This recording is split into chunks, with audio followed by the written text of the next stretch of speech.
I just know you're ready to hear about a little crime. Welcome to Crime Daddies.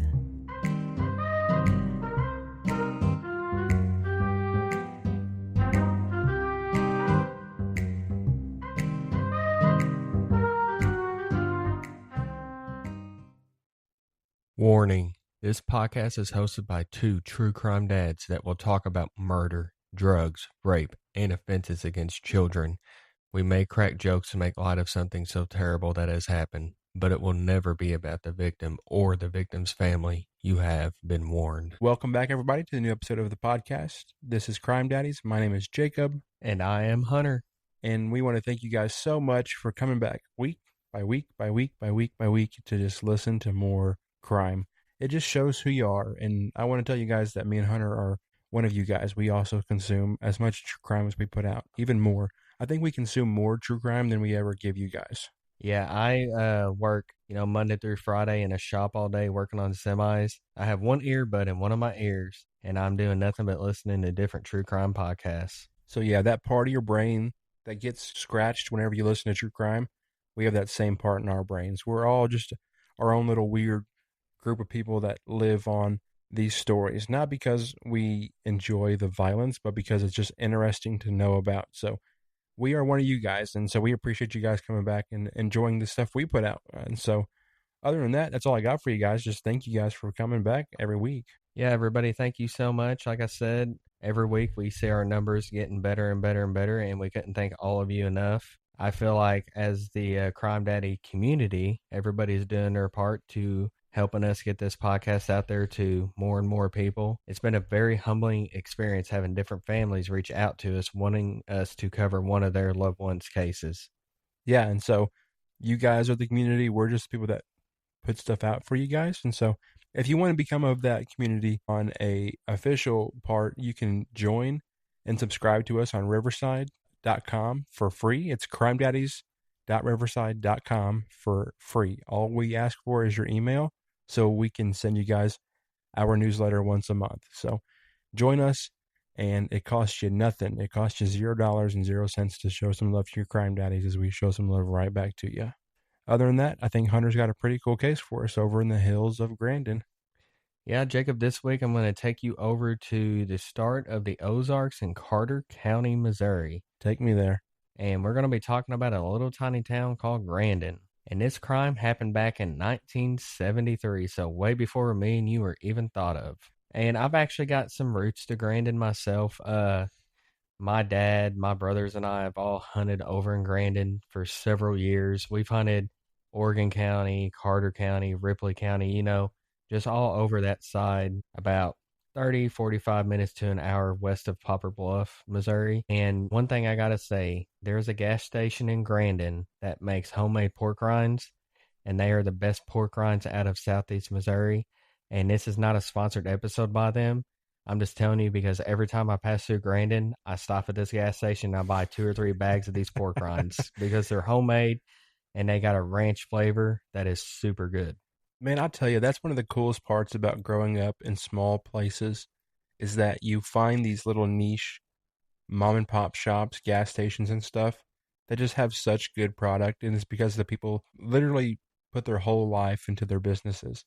And so if you're from the area, you know that over in Carter and Ripley County, it's really good hunting ground, especially for deer and turkey. And finding these little small spots that kind of just rope you in, even if it's just for freaking pork rinds, it's really cool. I mean, you don't necessarily see that some places. Some places, it's kind of hard to find these spots, but everyone has their gas stations. Everybody has their restaurants they really like. We're going to talk about the year 1973, which was a major turning point in U.S. history defined by the conclusion of direct military involvement in Vietnam, landmark civil rights rulings, the eruption of the Watergate scandal, and an energy crisis that permanently changed the American economy. During the month of January that year, the United States, South Vietnam, North Vietnam, and the Viet Cong signed an agreement to end direct U.S. military involvement in the Vietnam War, bringing an official halt to the draft calls. On January 22nd that year, a very controversial case happened in the Supreme Court, which was Roe versus Wade. And the U.S. Supreme Court ruled in a landmark decision that A woman's right to choose to have an abortion is protected by the right to privacy under the 14th Amendment. It's pretty neat. And if you guys know that, I think recently, within the past few years, I think they got repealed. I think maybe during Trump's first term, I think they repealed Roe v. Wade. That's a really big landmark one. Not going to give my input on it. It's not the topic we want to cover in a podcast, but really neat stuff. It's a really big court case if you guys are nerds like me. Yeah, and also of January that year, Richard Nixon was inaugurated for his second term as the 37th President of the United States. Now, during the months of February and March of 1973, members of the American Indian Movement began a 71-day armed occupation of Wounded Knee, South Dakota to protect government corruption and demand enforcement of broken treaties. So I bet that got pretty hot and heavy that year because I guarantee it. I've got some Indian background in my genetics, and although I'm primarily white, I do not agree with what we did to the Indians. Yeah. I'm going to get that on a t-shirt. Primarily white. Maybe we should trademark that. That's our merch right there. That's our merch, primarily white.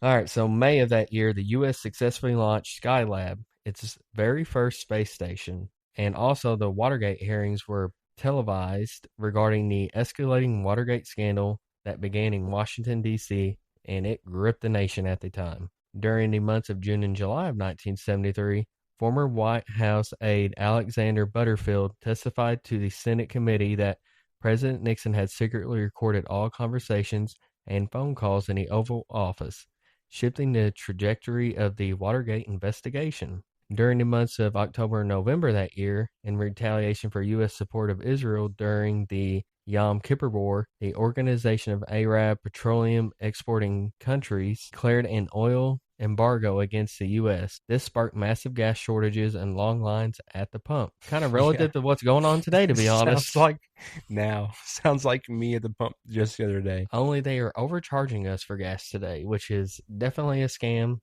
held by the government. Yes. Simply put, we are being bent over and taken advantage of.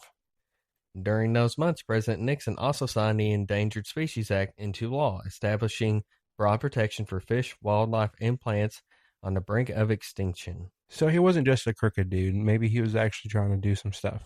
Yeah, I'm sure that with any politician, you're going to get involved in different scandals because when you get people donating lots of money to you, you got to, in some form of a way, do what's in their best interest since they donated hundreds of thousands and millions of dollars to your campaign. Yeah. Then you got to do some nice things to kind of save face. That way you're not remembered as the biggest douchebag. Right. So let's talk about some entertainment from 1973 for all of our listeners that, was alive and can really go back to the nostalgic year of 1973 or even the 60s, 70s, and 80s. So that year at the Oscars, The Godfather won Best Picture at the 45th Academy Award. Marlon Brando made history by refusing his Best Actor award and sending Sachin Littlefeather to protest the treatment of Native Americans in film, which is pretty cool, to be honest. Yeah, if you guys watch the clip, it's pretty neat. I mean, they just throw some person from the Native American community on there to kind of bring some awareness. It's really cool stuff. Groundbreaking films like American Graffiti and the horror masterpiece The Exorcist debuted in theaters. Ooh, The Exorcist. Weird side tangent, and I know that she doesn't have a problem me telling this story, but Riley's grandma was the biggest horror movie fan, and she loved The Exorcist. And she actually passed away in the same hospital that The Exorcist was filmed in. That's pretty creepy. Pretty creepy, but I'm sure she liked it because she loved horror so much. Now, my mom definitely played this show that I'm about to mention when I was a kid growing up. But that same year, the soap opera The Young and Restless debuted, and Star Trek, the animated series, premiered on CBS and NBC, respectively. Meanwhile, All in the Family reigned as the #1 show in the country. That same year, Elvis Presley's Aloha from Hawaii aired via satellite, becoming the first live concert broadcast globally by a single performer, reaching an estimated 1.5 billion viewers. Now we're going to talk about music from that year. That same year, Pink Floyd released The Dark Side of the Moon, and Stevie Wonder released Inner Visions, and Tony Orlando and Dawn topped the charts with Tie a Yellow Ribbon around the old oak tree. And for all of our hip hop fans out there, which I'm included in this, in August 1973, DJ Kool Herc hosted a back to school party in the Bronx that is widely credited as the birthplace of hip hop music and culture. Thank the Lord. So, for all of our true crime fans out there like me and Jacob, that same year, Edmund Kemper, which was the co-ed killer who was active in Santa Cruz, California, murdered 8 people between 1972 and early 1973, including his own mother and grandparents before turning himself in. So 1973 brought the justice to a very, very notorious serial killer. I'd like to cover him one day whenever we start doing serial killers and some bigger cases. Really interesting stuff. We talked about him in psychology in college a lot because just the whole mind behind what he did and why he did what he did was fascinating. All right, enough about entertainment from 1973. Let's get on to the case. So, Grandin, Missouri is located in Carter County and was established in 1887 as a company town for the Missouri Lumber and Mining Company. At the turn of the century, it operated one of the largest sawmills in the United States, producing up to 60 million board feet of lumber annually before timber boom ended and the mill relocated in 1910. The community was named after E.B. Grandin, a businessman in the local lumber industry.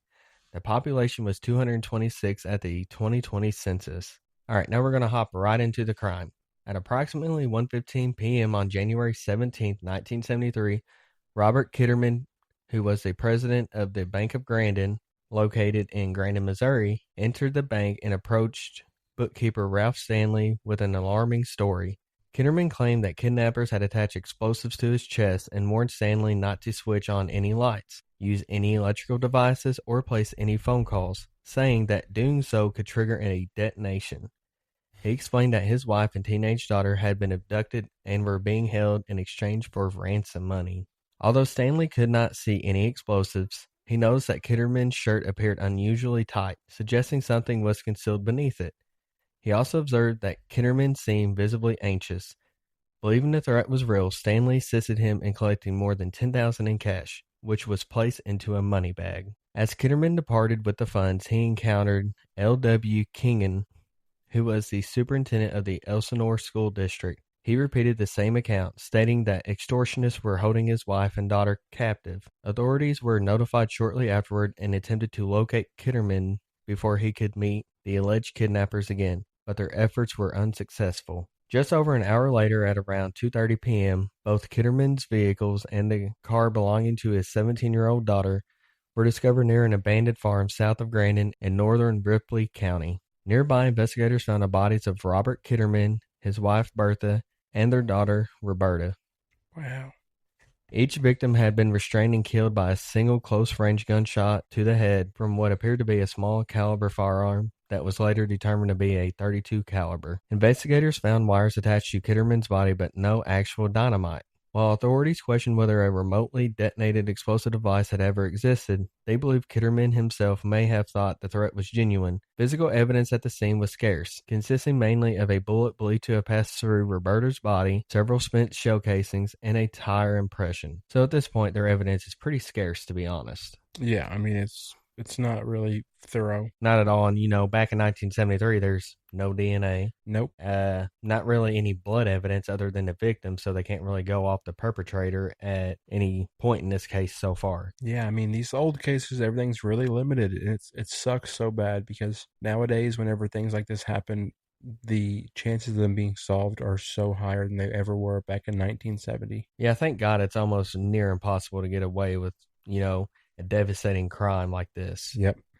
Especially with CCTV footage everywhere and DNA and cell phone tracking, and everybody knows everybody's business. So, today it's, like I said, about near impossible to get away with something like this. It's really hard to be completely unplugged in today's day and age. Back then, it was pretty easy to be unplugged.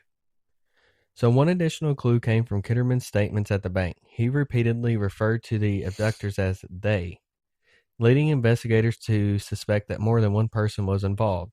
Detectives theorized that the family was abducted from their home south of Grandin around lunchtime, after Kitterman and his daughter had returned home.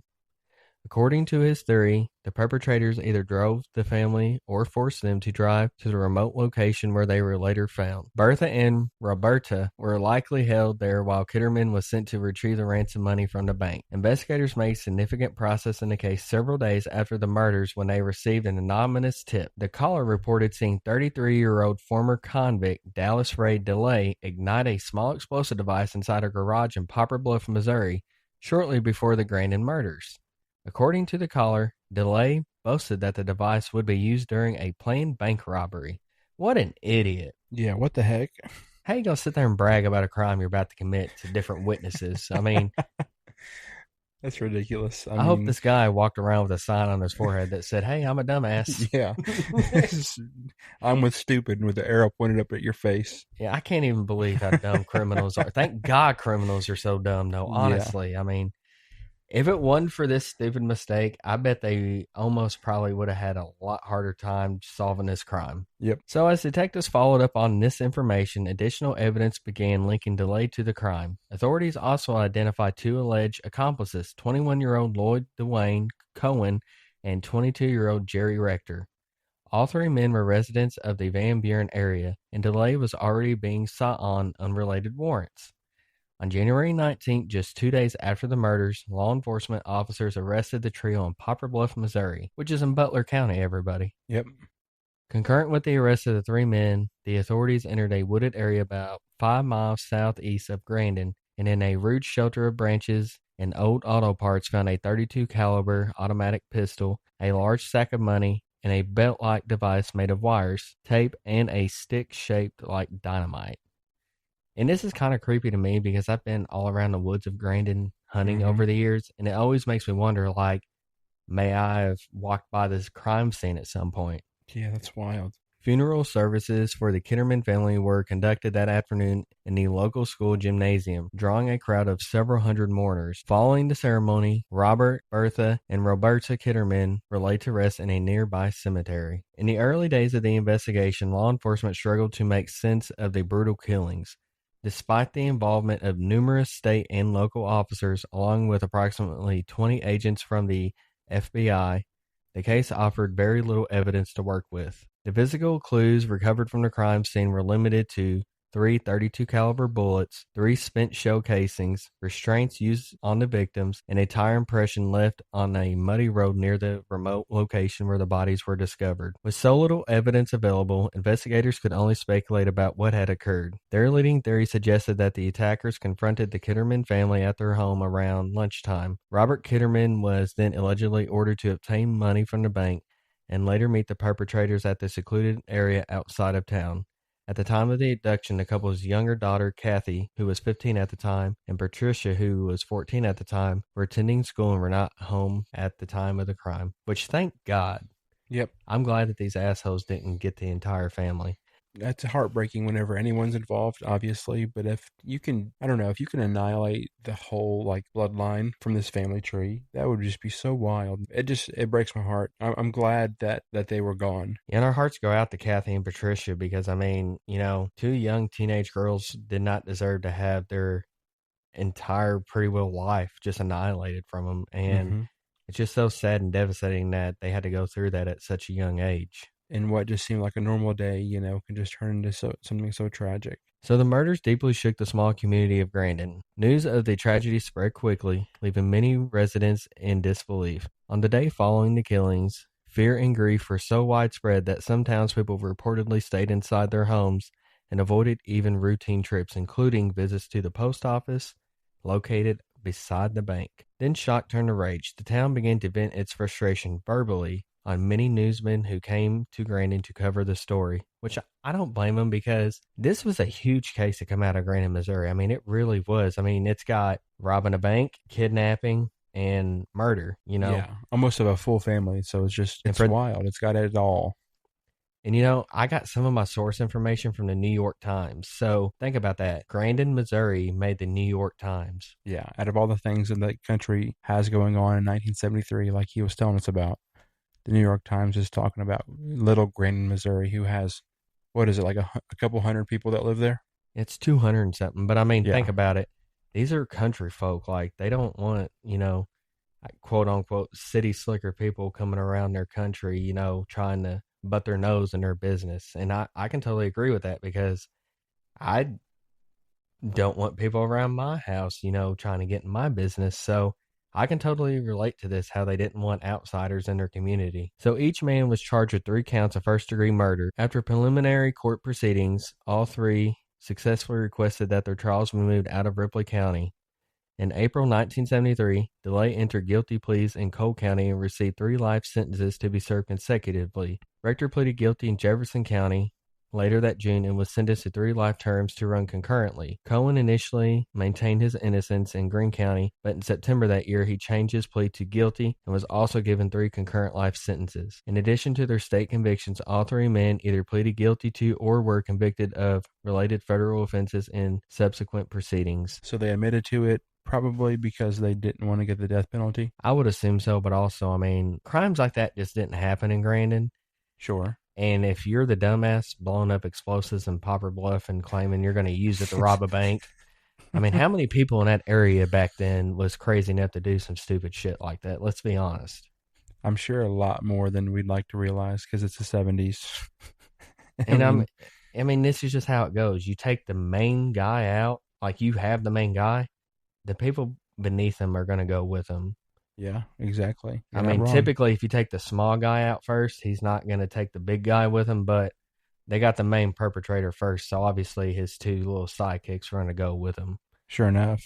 He's not going to take blame for everything. Yeah, no. But what's sad is I never could find in the research who actually pulled the trigger. Really, it doesn't determine who did it. They all just plead. Yeah, I tried to find it. I couldn't figure out exactly who did the trigger pulling. And I'm sure being in the 1970s, it was hard to get court records from these cases that happened. And I'm sure whenever they had probably talked about their confessions in court, they probably didn't write them down and have them available on the internet for us to look at 50 years later. Yeah, more than likely. Back then they had people writing it on, pieces of paper that's probably been lost in history.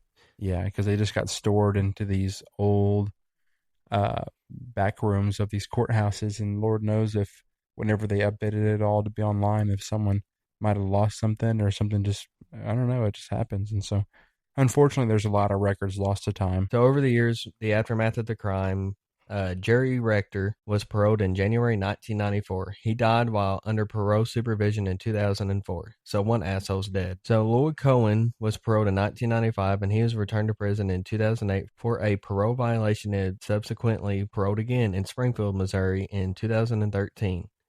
And Daz DeLay, who is incarcerated at the maximum security prison at Potosi, Missouri, has faced numerous parole hearings. After being denied parole several times and facing strong opposition from the Missouri Department of Corrections and local sheriffs, he officially closed his parole file to avoid future hearings. Before closing his file, he was denied parole 8 times by the Missouri Board of Probation and Parole. And I tried to see if he was still alive, and from what I've found, he is still alive. And I believe that Lloyd Cohen is still alive. So out of the 3 Muska shitheads, Jerry Rector is the only one that has died. I wanted to look them up to see what they look like, and they all look like they are not the brightest bulbs in the box. I'll just tell you that. And listen, here at Crime Daddies, when we cover a crime, we will never make jokes about the victim or the victim's family. But if you are an asshole perpetrator, you're going to get shit talked by us. And you look like a thumb, then I'm going to tell you, you look like a thumb, and the other one looks like might have inhaled some spray paint as a child or something. Probably gasoline. Sniffing the gas. That's what he looks like. Maybe kerosene. But anyways, everybody, that is today's case. Probably one of the craziest cases to ever come out of Carter County. Like, I guarantee it is the craziest case to ever come out of Carter County. And it's just another one of those cases where there's not a lot of information. So I tried to bring everything together to bring you all, a decent length episode. And there's just not a lot of information on the crime itself. And I hope that us covering this case maybe gave you guys some entertainment to get through your work week. Obviously, rest in peace to everybody that was involved. And we hope that the 3 perpetrators in this case have to live with the shitty thing they did for the rest of their lives. And I hope that they ask their Lord and Savior for forgiveness, because if they didn't, they are for sure going to hell. I figured it would be a pretty cool case to cover because I'm sure there's people out there that's never heard of it, and I'm sure there's people that have heard about it that hasn't heard anything about it in years. So, Oh, yeah. just to bring this case back, to the focus of different people that maybe haven't heard about it, and a way to keep the three victims' names out there that they never, get forgotten.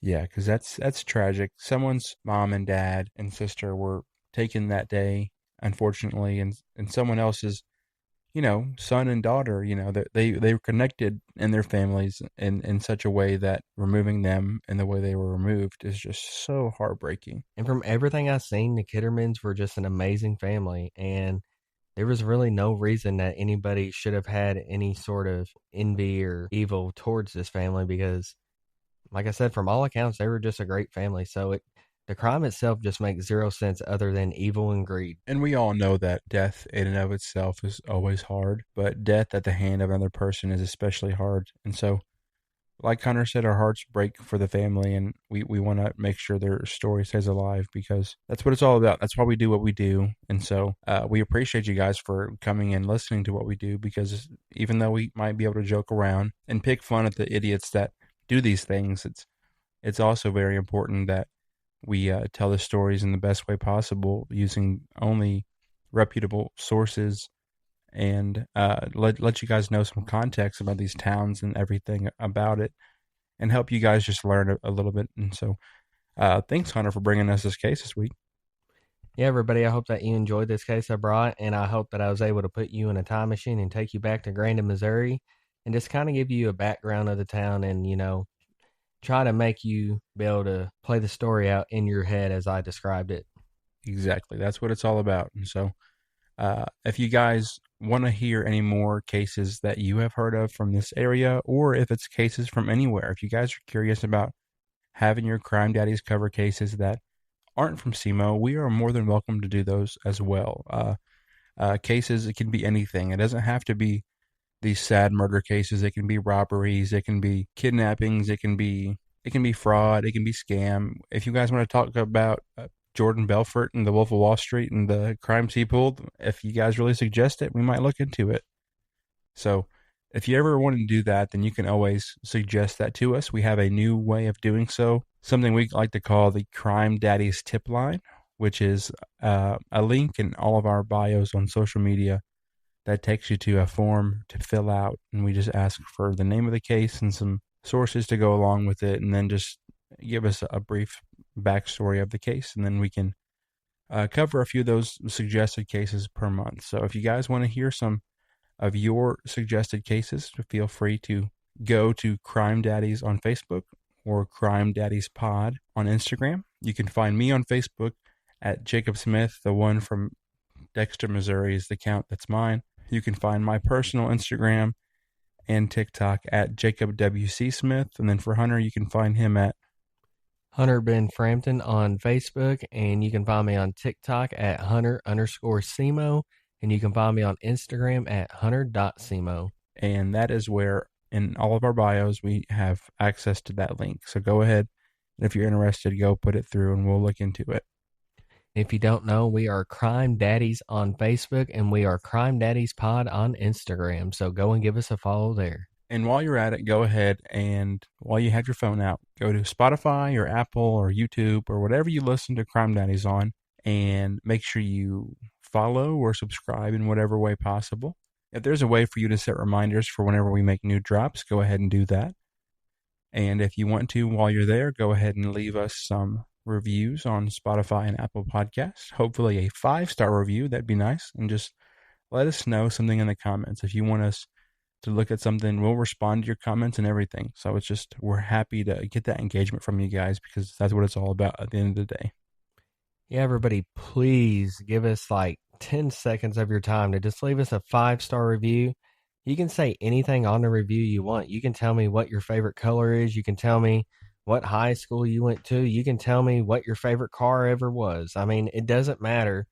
I can't tell you why, but it helps us out so much on the algorithm to leave us those 5-star reviews, to like our episodes, and to comment on them. And we would just really, really appreciate if you guys could do that for us because we want to get pushed out there. And it also helps us get to know you guys on a personal point because We are not anything but two guys from Southeast Missouri that like to tell these crime stories. We are just normal, everyday, average Joe. So if you guys would like to help us out, it costs $0 to just be a part of this community, and we appreciate it a ton. And so it helps us grow, but it also helps us get to know you guys on a personal level. So thank you, thank you, thank you.